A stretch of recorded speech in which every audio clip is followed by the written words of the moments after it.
விடுதலை சிறுத்தைகளை தடை செய்வதற்கு வழிவகுக்குமேயானால் இது ஒரு வரலாற்று பாய்ச்சலாக அமையும். இது மாபெரும் பாய்ச்சலாக அமையும். தமிழகத்தின் மிகப்பெரிய சக்தியாக விடுதலை சிறுத்தைகள் வளருவார்கள். ஏனென்றால் அப்படித்தான் நாங்கள் மைல்கல்லாக பாய்ந்து வந்து கொண்டிருக்கிறோம். தென்னகரம் வெட்டிக்கு போகக்கூடாது என்றீர்கள், நீரினோம். மேலவளவுக்கு போகக்கூடாது என்றீர்கள், நீரினோம். மேலூரிலே பேரணிக்கு தடை விதித்தீர்கள், நீரினோம். சென்னையிலே பேரணி நடத்த தடை விதித்தீர்கள், நீரினோம். கடலூரிலே பேரணி நடத்தக்கூடாது என்று தடுப்பது மட்டுமல்ல, திருமாவளவன் கடலூர் மாவட்டத்திற்குள்ளேயே நுழையக்கூடாது என்று தடை விதித்தீர்கள். அதை தவிடுபடியாக்கினோம். அதே கடலூரில் திருமாவளவன் செல்லப்பிள்ளை என்று அங்கீகரிப்பதைப் போல 2.5 லட்சம் வாக்குகளை வாரி வழங்கினார்கள்.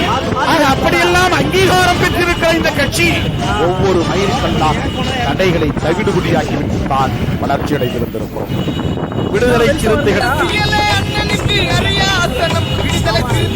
மக்கள் மனதில் ஒளி வீசணும். அரசியலே அண்ணனுக்கு அரியாசனம். விடுதலை சிறுத்தை என்றால் மக்கள் மனதில் ஒளி வீசணும். வெட்டு கட்டி மீசையோடு திருமாண்டா, திரும்பி பார்க்கும் திசையெல்லாம் மன்னர் திருமாடா.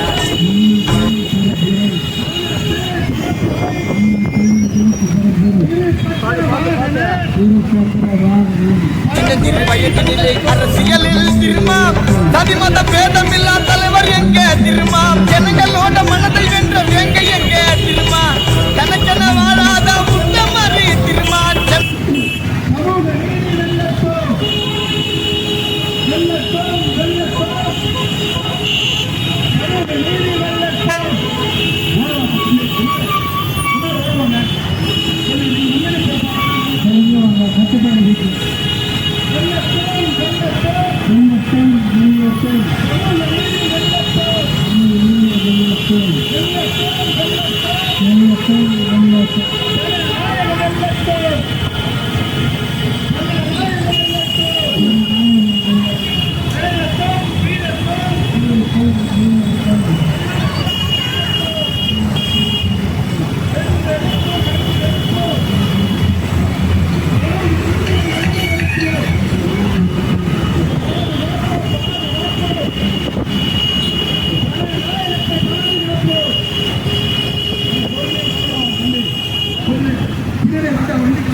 தலை நிமிர சேரி திரளும் தலை கீழாய் நாடு புரளும்